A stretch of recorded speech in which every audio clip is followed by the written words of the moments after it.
Good morning and welcome back to Lamb and Mule 1. I hope you're in the right place. I imagine you certainly are. Very excited for our next talk. I also hope you've enjoyed your morning so far. I see a lot of people with some interesting merch. I've not had a chance to go round the floor, but I am very intrigued as to what Colsys are doing with swords. So I'll have a look at that at lunchtime, but before we do, we have an amazing talk coming up. So I'm delighted to introduce you. My name is Esther Stringer. I'm from Border Crossing UX, and I am here to introduce you to Dr. Sonali Mohapatra.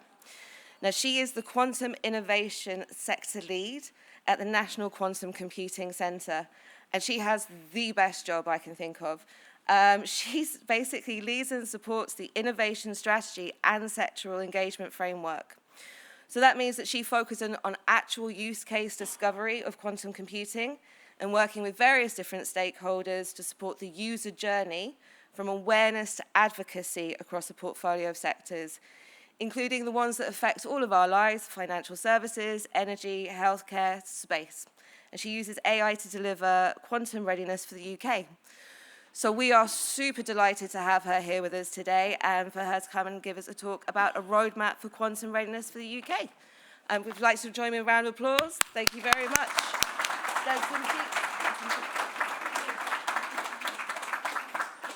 Thanks so much for that introduction, Heather. We'll leave the judgment for the end of whether it's a very interesting job or not. But I think there are definitely some interesting elements, and there are definitely some elements that I do struggle with, as like any job. But okay, so what does quantum readiness mean, and what we do at the National Quantum Computing Centre?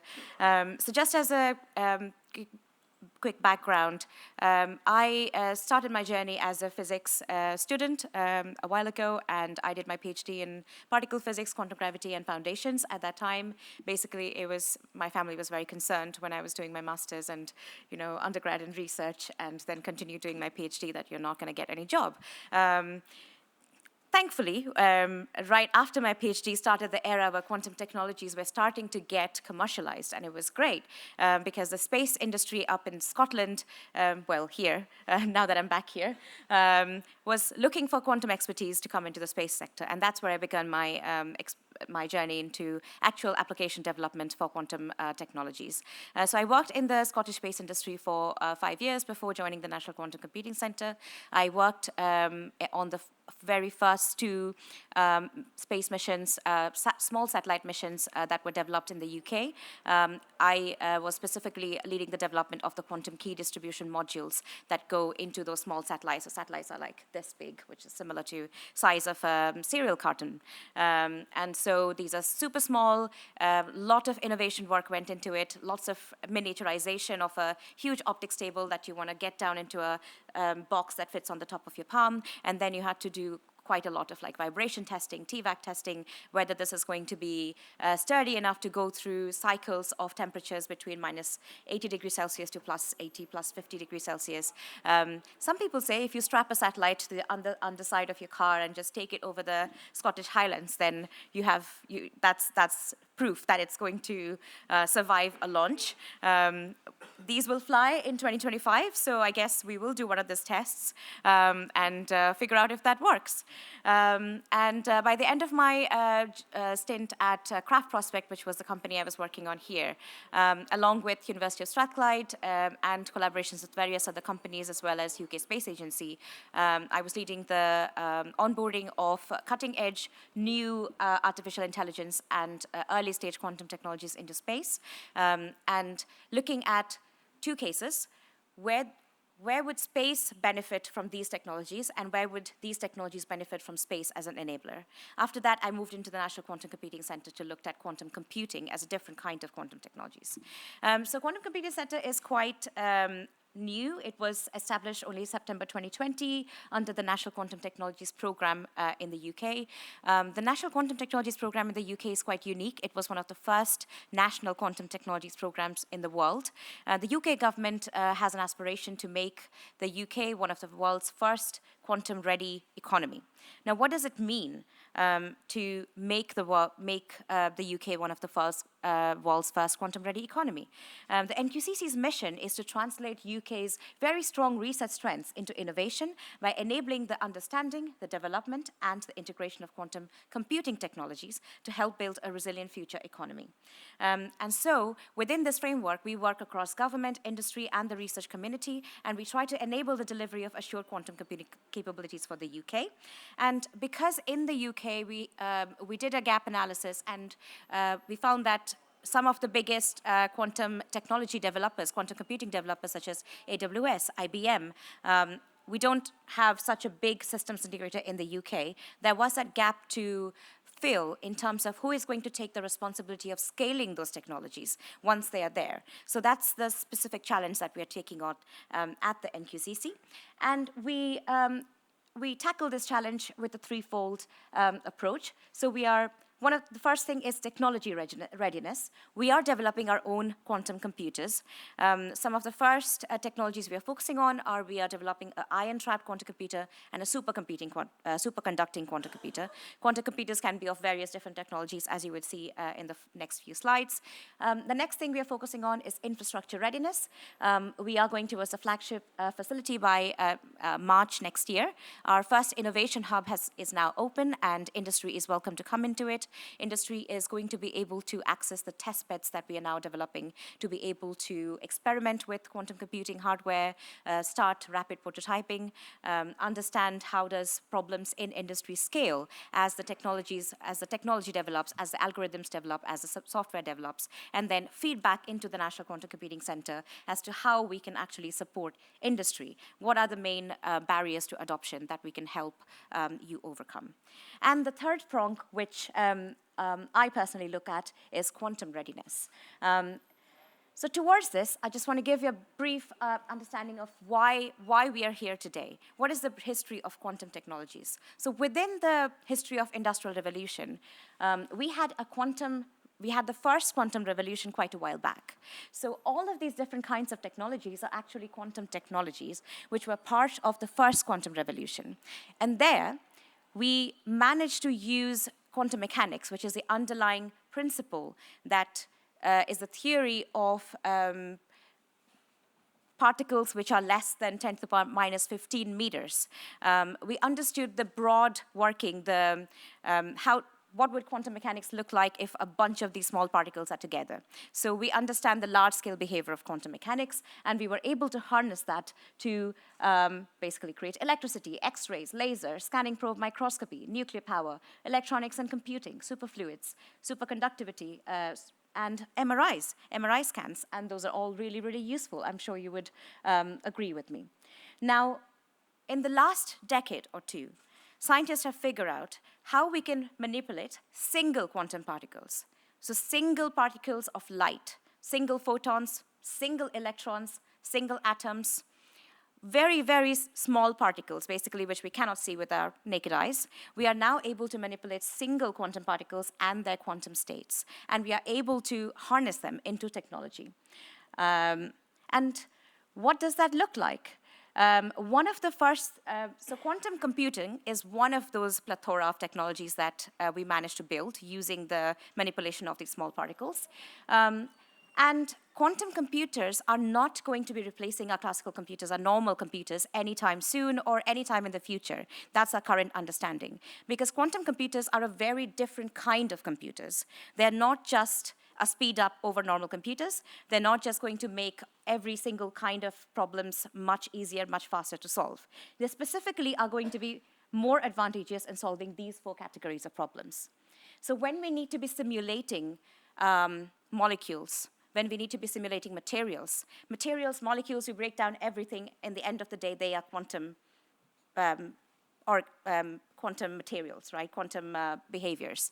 So if you have drugs, medicine, pharmaceuticals, if you have new materials for carbon capture, new kinds of battery, new kinds of fuels, new kinds of materials for cars, new kinds of materials for spaceships, all of this we can simulate as real molecules on a quantum computer.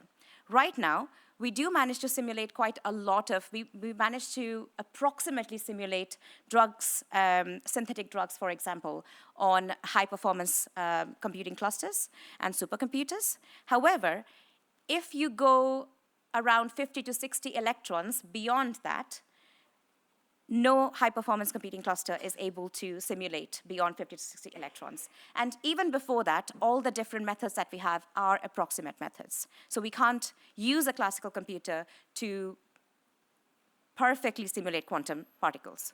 So if we have a quantum computer which is commercial grade and which is fault tolerant and which doesn't just degenerate while it comes in contact with air or atmospheric particles, and we are able to keep it stable for long enough, because again, these are built using really, really small particles, right? So if they come in contact with outside environment, they will interact with it and become lost or become degenerate. And that's one of the biggest challenges we have in terms of scaling these computers.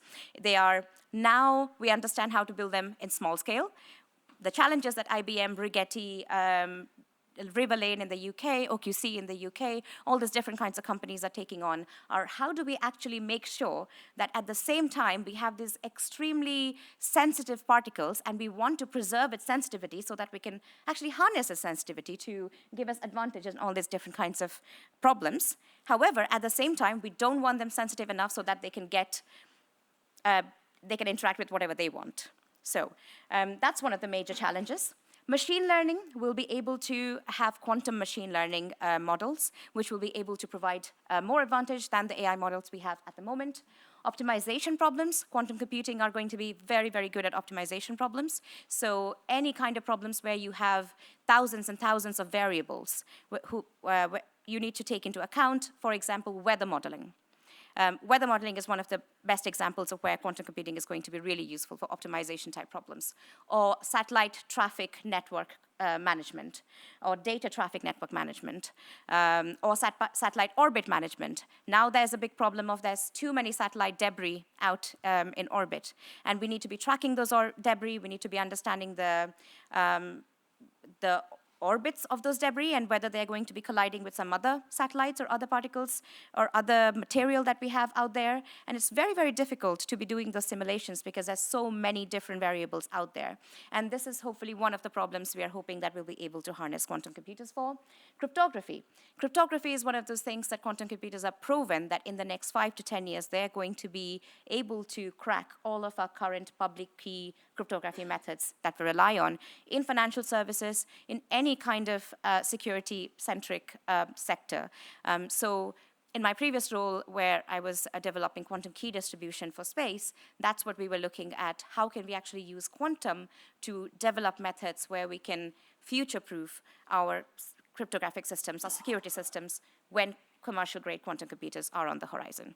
But we'll also be able to use the fact that they are going to be really good at hacking cryptographic systems for good things as well.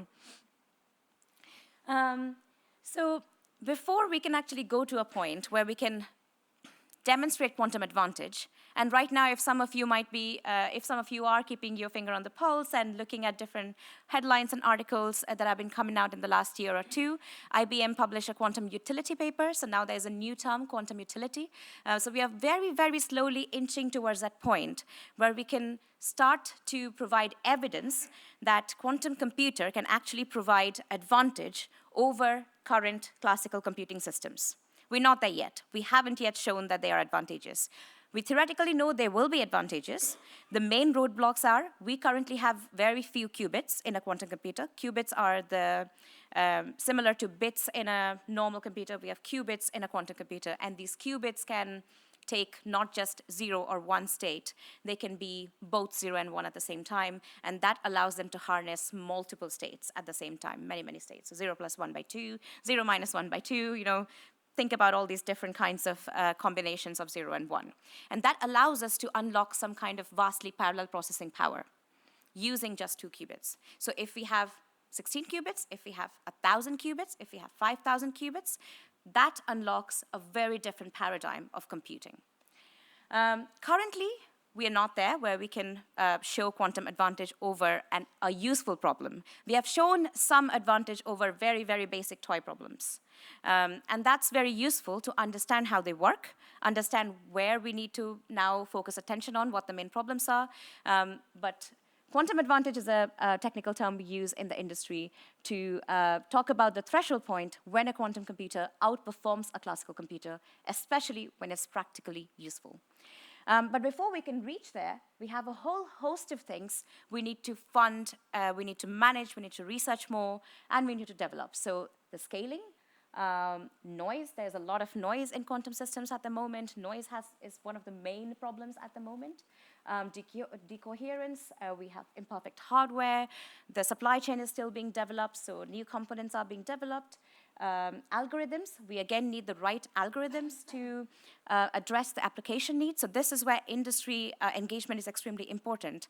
We actually need to be engaging with the applications to understand what algorithms we need to develop. So if you think about the history of how computing developed, it's almost taking a similar kind of timeline of progress. And we are at the point where even before we had very good user-friendly like programs, algorithms, we had to very hard, brute force way program everything into big, large computers. We have to get to a point where everything is streamlined. People can be, anybody without a quantum background can come in and use those algorithms for their specific use cases in their sector. So if you're talking to the manufacturing sector, they should be able to come and use a quantum computer for their use case, but they don't need to have a quantum degree or a quantum background at all. And that's where we're trying to go towards. Benchmarking standards, before we can make this commercially available, we need standards, ISO standards, different kinds of standards on hardware, algorithms, SDKs, frameworks. The NQCC is collaborating with NPL, the National Physical Laboratory, and is engaged with international partners in developing those standards, and also academic partners as well, because some of the top thought leaders in the UK come from the academic side of things in quantum computing. And it's very important to, again, make sure that we're engaging with the research sector, because that's where most of the innovation is coming from. That's the innovation pipeline. Managing expectation, we find it difficult to manage the hype. There's a lot of talk around quantum computing is going to solve everything. It's going to replace all computers, solve all problems, solve all crimes. But that's why the NQCC is there as a trustworthy national lab where we need to be providing those evidence of this. These are the projects we have done. This is what we have found from the projects. This is an advantage that quantum computing can provide, but also we have found in some of the projects that we thought a particular use case might be suitable for quantum computing, but we actually found it doesn't provide any advantage. And that is really good, because then that allows us to say this particular use case is not valuable for quantum computing. It is known. Now let's focus our attention on something else. And feasibility. So I work with a lot of different partners in industry and fund a lot of proof of concept as well as feasibility projects, really understanding, going very much down into the details of how does this work within their business processes. So if you are looking at, let's say, the drug discovery industry, and they already have a AI pipeline or the data pipeline within their industry, where they are doing a screening of 5,000 different kinds of drug candidates, and they have to go through then modeling a particular drug molecule within this data pipeline. Then the modeling part, that exact modeling part of the simulation of the quantum molecule is the part we want to outsource to the quantum computer. And how do we go? What is the architecture there? We think going forward it's going to be a hybrid of a QPU, a CPU, a GPU. So it's not going to be a quantum computer taking over an entire architecture. So we have to figure out what the interfaces are, where exactly is the best advantage to outsource to a quantum computer, and then you find the result of that particular step, put it back in your data pipeline, and then complete your normal business processes. Right. So basically, we are trying to make sure that we are driving development across the entire quantum stack: applications, quantum algorithms, programming languages, circuits, quantum error correction. This is one of the biggest research landscapes at the moment. And then underneath, you see all the different kinds of modalities that exist. These are all the different kinds of technologies that can actually be used to make a quantum computer. So there's not one particular way of making a quantum computer. We can use superconducting qubits. We can use trapped ions. So ions are basically a charged atom. If you remove one particular electron from an atom, it becomes charged, and that's an ion. And again, it's difficult to trap an ion. The NQCC is going to trap its first ion next year. I've been pushing to call it, make it a holiday, Trap an Ion Day, and invite people or have cake, something like that. I don't know, we can figure it out. Neutral atoms, annealers are a different kind of, annealers are not actual quantum computers. Annealers are quantum computers which are simulated on a classical computer. So D-Wave is a company which first made an annealer. And this is a quantum computer which has been reproduced on a normal computer. Now, this is interesting because when you reproduce a quantum computer on a normal computer, it does seem to provide you another whole level of advantage, even though it's not an actual gate-based quantum computer. And they seem to be specifically good at optimization problems. So for some things, you might not even need an actual quantum computer. We actually just need to change our frame of mind into reframing some of the problems we solve in the current legacy ways into a new quantum-inspired algorithm ways. So quantum-inspired algorithm is a whole, again, new field of research that has come up because we started looking at quantum computing and how those new quantum computing algorithms work. Topological states, photonic cube circuits, color centers, these use diamonds and some defects in diamonds to build quantum computers, quantum dots, spins, silicon. Some of these need cooling and cryogenics, which is what takes up a whole room or multiple different rooms. And so that's where we are at the moment. The quantum computers basically take up 3 different stories in a building. And cryogenics are what take up most of that space. And the quantum computer usually looks like a chandelier, which is hanging from a roof of a building. And I'm sure some of the companies in the UK actually have tours and demos as well for people to come in and see an actual quantum computer. So if you're interested, do check them out. So what is the promise of quantum computing? So here behind me, if you see, there's, okay, I did something. Right. So these are all the different sectors where we expect to see quantum advantage, and we are already starting to experiment with use cases in all these different sectors. You can see that basically like up to $700 billion is expected to be the value of all these different use cases that quantum computing can provide to these different sectors. Some of the sectors and the use cases are, you can find here, finance has many computationally intense tasks that could benefit from quantum computing, chemical manufacturing, I think that's pharmaceuticals and drug discovery, and then automotive sectors. These are some of the early adopter sectors who are already starting to look at quantum computing, and they're experimenting quite heavily at the moment in the UK. So just focusing on quantum readiness, we basically want industry to come to a point where they can take advantage of the opportunities presented by quantum computing to generate and retain value, leading to societal benefits, prosperity, and security. But as we saw in all of the previous slides, there's a lot of things to take care of, to research, to fund, to make sure that they're all coming together before we can reach that point. So it's going to take us the next 5 to 10 years. And that is what the user engagement framework as well as the innovation strategy at the NQCC focuses on at the moment, working with the various sectors to take them on that awareness of quantum computing, to engaging with quantum computing as a technology, to evaluating what business cases within their business processes actually need quantum computing, and then taking that action to understanding how can we actually integrate this into our businesses, and then becoming an advocate of quantum computing themselves, or going into some sort of a self-sustaining framework where quantum computing has been integrated into their business cases, and there's a clear roadmap for how this is going to scale up in the future. Last year, in order to support this, NQCC started its flagship user engagement program, which is called Spark. Under Spark, industry is able to access quantum computing resources. Oxford Quantum Circuits was the first provider of access to quantum computing within our partnership program. We now have access to all of IBM's fleet of machines, which was announced by the Minister George Freeman only a couple of weeks ago. And so researchers in the UK as well as industry in the UK will be able to access all of that at subsidized rates and at premium access. We also offer technical support and applications expertise.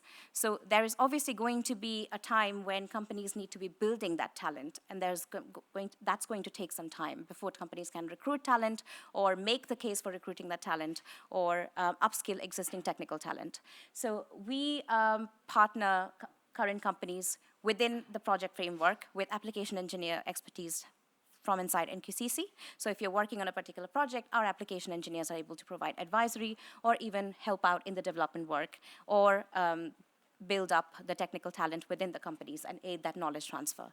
So then companies are able to take that knowledge and then run with it later on.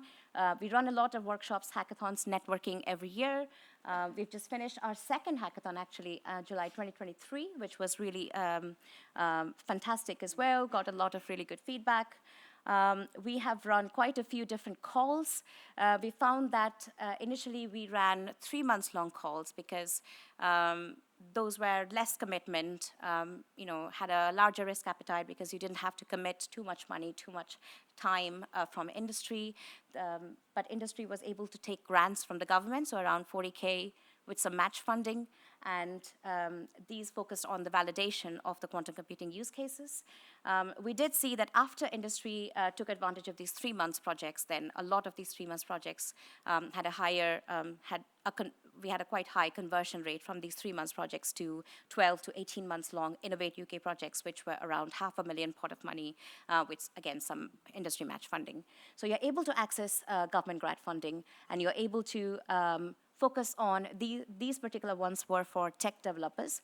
But if you look at these ones, they were on collaborative projects with industry, so federated machine learning, quantum machine learning for genomics data, working with the NHS, as well as various other companies looking at data privacy and security and how we can share various healthcare data so that people can work on rare diseases and solutions to rare diseases, but without actually revealing sensitive patient data everywhere. Quantum Monte Carlo radiation transport simulation for the nuclear industry, data-driven reactivity prediction using computed machine learning, quantum machine learning, that was the drug discovery project I was talking about, and some other ones as well. I can't really see that one. We've just kicked off successfully 7 new collaborative end-user-led R&D projects. These are the long £500,000 pot of money ones. One of them is with Rigetti and HSBC, looking at fraud, bank fraud and card fraud, and how quantum machine learning can help with the detection of card fraud. And that's a really big project, and they're making pretty good headway into that. And also, the government has kicked off a Quantum Catalyst Fund, where the government is being a first customer, and also a lot of public service departments are able to be first customers for quantum computing projects.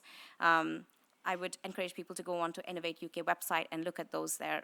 There's quite a lot of funding now announced for moonshot projects in the UK as well for various different sectors. So within our sectoral engagement framework, we work with all of these different sectors. There's quite a push on energy, given the current climate, materials for net zero and carbon capture, which is one of the top priorities for the UK government. Pharma, finance. Finance is one of the first key sectors that started working with us, actually. So I have a key case study from financial services where we managed to get, we convened the entire sector with the Bank of England, the Financial Conduct Authority, BASE, HMT, the quantum computing and simulation hubs, various startups, and we were able to then understand their status, potential applications. We took them through various workshops, understood the sectoral opportunities and actions, and then converged on potential mechanisms and solutions. Those are the different use cases that you see over there that we converged on with the banks.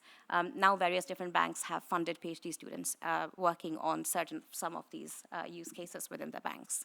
At the same time, we are also quite keen to make sure that we are getting end users involved in the regulatory side of things and the responsible innovation and ethics of developing novel materials, novel applications using quantum computing. We're following very closely the public discourse on AI ethics and learning from it, and we already have a full-time officer on responsible and ethical quantum computing. This was quite a long engagement with the various digital regulators in the UK. So all the regulators under DRCF and its member regulatory bodies. We did a series of teach-in sessions where we knowledge transferred to the regulators about quantum technologies and the various different kinds of quantum technologies. We had a reverse teach-in session where the regulators told us their remits, how they work within the different market scenarios, what they would need to know. And that then converged on a regulatory symposium last year. And we are also taking that forward. The Quantum Software Lab at Edinburgh was set up last year as well. This is more towards the research community. This will fund postdocs, PhDs, and long-term research projects. Dr. Elam Kashefi is our chief scientist at the University of Edinburgh, and we are able to also take advantage of R2 and the new supercomputer that's being built in Edinburgh. I think I've mentioned all of this, so I will just stop my talk here, and I'm happy to take any questions. Thank you so much. As I suspected, a fascinating talk, and I definitely have the best room where we started off at subatomic particles and now have moved to quantum. There are going to be some microphones going round. If you have any questions, please do put your hands up. Oh, we've got one straight off the bat just here. Thank you, sir. IBM, I've got 127-bit qubits. Yeah. What size are your processors? I mean, we don't have a quantum computer yet. We use IBM's machines. We are able to provide access to the 127. On public encryption side, do you do a lot of work on that side of things? The NQCC's remit is not on encryption, so that's NCSC in the UK. So you don't deal with the encryption side of it? No, we do not. We support in terms of what quantum computers are going to, how are they going to threaten the public encryption and so on, but we don't actually we can't advise on this is what you should do on making your systems more hardy in terms of public encryption. The Chinese have got the Shanghai Institute, have got building commercial ones, desktop size quantum computers. Are you building any? You're not doing any of that sort of side? Commercial, not on a commercial, just on a theoretical basis. We are building, so we have funded around 7 to 8 quantum computing testbeds around the UK now. The work will start in January 2024. They will be state of the art. There's been all the different providers across the world, were invited to put in a tender, and so the winners are going to be announced just in next week, I think. So there will be state-of-the-art quantum computing testbeds available for the public research community as well as the industry to use around the UK. In terms of desktop-size quantum computers, I'm not sure that's very feasible. I think it's definitely worth looking into whether we can make desktop-side quantum computers, and I think there's only a couple of different technology modalities which would allow that. So photonic quantum computers, potentially you can reduce the size of them because they don't need cryogenics. But we don't yet, photonics quantum computing is not very well understood. I can't really comment on what's the understanding of the status of photonics quantum computing inside of China. But obviously they have started quite a lot of development work prior to quite a lot of different countries around the world. So it would not be very surprising if things have moved on a little bit more there. You mentioned that you do a lot of machine learning kind of algorithms. Are they just, in what sense are they machine? You use the same, you translate the machine learning stuff that I normally do on a desktop computer. Yes. Or on the cloud, and you replicate that, use the same algorithms? Yeah, the same algorithms, but you would try and make that into a quantum circuit, and then you would try and figure out whether there is any advantage in changing this machine learning algorithm into a quantum machine learning algorithm, which looks slightly different in terms of architecture. There's quite a few papers now out in the archive with that architecture laid out quite well. If you drop me an email, I'll be able to point you towards those papers as well. So you have your own separate coding system, or is that how you work on it? We just work on the cloud with the most of the quantum computers now that we access, the IBM quantum computers, as well as Lucy from Oxford Quantum Circuits, are all available via cloud. Also, all the quantum computers that AWS provides access to are also on cloud. So we basically work on all the quantum computers through the Is cloud. that available to the public as well? It is, AWS, qubit stuff? Yes, yeah. Brilliant. Thank you. If you don't mind, sorry, can we open the floor to other questions? Does anyone have any other questions available? I'm sure you guys can catch up at the end on the details on that. Happy to talk I later. mean, I actually had a question, which was you talked about making sure you generate value. Yes. And I'm particularly interested in health and care. So can you give us an example or expand upon some of the work where you've either generated value or actually by discovering something, or maybe generated value by discovering that a use case isn't right? Yes. So in the healthcare domain, we have focused on 3 different types of use cases till now. I'm sure there's lots of different bodies also around the UK who are also doing their own use case discovery. So with the NHS, we worked on operational healthcare use cases. One of the use cases was looking at whether you can optimize nurse routing, patient allocation, theatre allocation, because these are optimization problems, and this is across the country, so not in a particular hospital, because these again involve multiple different kinds of variables that keep changing all the time. We are at right now comparing it with classical methods to see what is exactly the advantage that provides, but there is some early indication that there is some advantage. That's on the operational healthcare side, and this is logistical use cases, so you will be able to use the same algorithms that these startups have worked on across any other kind of logistical use cases as well. In the data privacy and security side, so kind of how do we share healthcare data among various different remote parties to be able to work on this data and draw insights from this data. That project actually has gone really well. It's has a demo of a software which people can log into, various different researchers, also healthcare providers can log into from around the world. They're getting ready to put it in the controlled NHS framework so that they'll be able to access actual genomics data and make experiments on it and see how much is the advantage they're getting. And the other one is the drug discovery use case where that was a project with GSK and Capgemini, and GSK specifically worked on trying to simulate a molecule which was GSK IP. So it's been worked on a real molecule rather than a toy problem. That's amazing. So will that actually then be able to create all that data and make it that will finally enable a single view of a patient potentially in a safe and secure way? That is the long-term goal. Amazing. Yeah. It will take around 5 to 10 years, I'm sure, to bring That's everything okay. together. The goal was set in 2014. Yeah. We can wait. So lovely.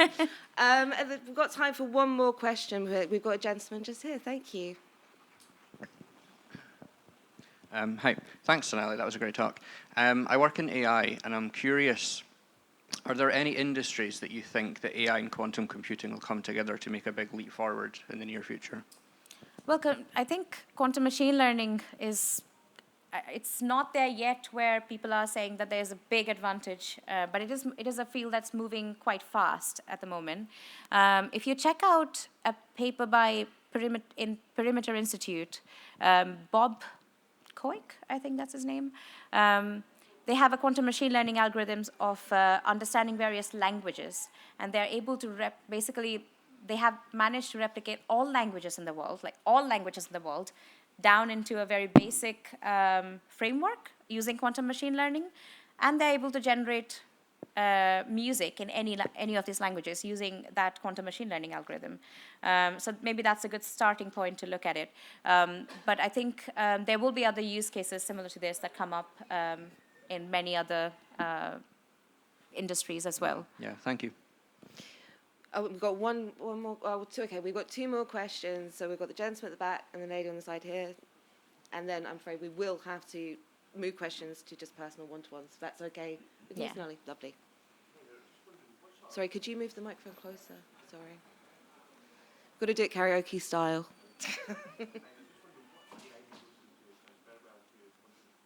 Sorry, can you repeat that?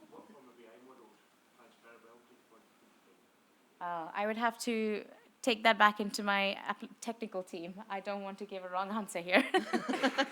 Thank you. And one final question over here. Sorry. About skills. On one of your slides earlier, you talked about talents and skills was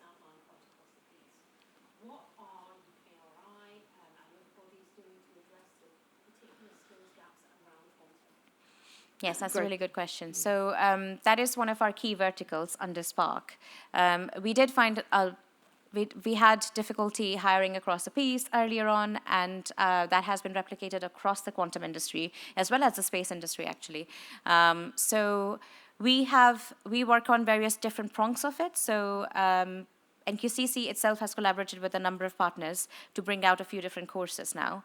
There's a Black Opal course by Q Control, which is online and self-paced, and it's quite good for professionals in industry, in various different industry, looking to kind of upskill and transfer over into quantum. I've done that course. It's quite nice, very visual, and allows you to, doesn't allow your mind to wander if you're doing it in the evening. I think it's quite nice to be able to do that. And then there's a much more technically focused course, which really needs you to be very rigorous, and that's offered by the University of Bristol, again in collaboration by NQCC. Obviously, Qiskit, IBM, AWS, all of them have their own courses as well. We are working with universities across the UK to institute more CDTs. There's quite a lot of master's courses coming up across the universities in the UK as well, specifically focusing on quantum technologies. PSRC, UKRI, Innovate UK are all involved within that discussion.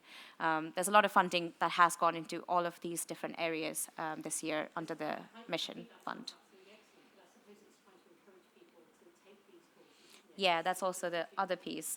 There's a lot of outreach activities we do in order to do that as well, and there's placement and internship opportunities we try to have at NQCC and across all the different STFC sites as well. And if there's interest from other partners who would like to take advantage of them or would like to deliver more activities in partnership with NQCC, I can put them in touch with our skills and training leads as well. Yeah. Brilliant. Thank you very much. Can we give another round of applause to Sonali? Thank you. Thanks very much, Heather.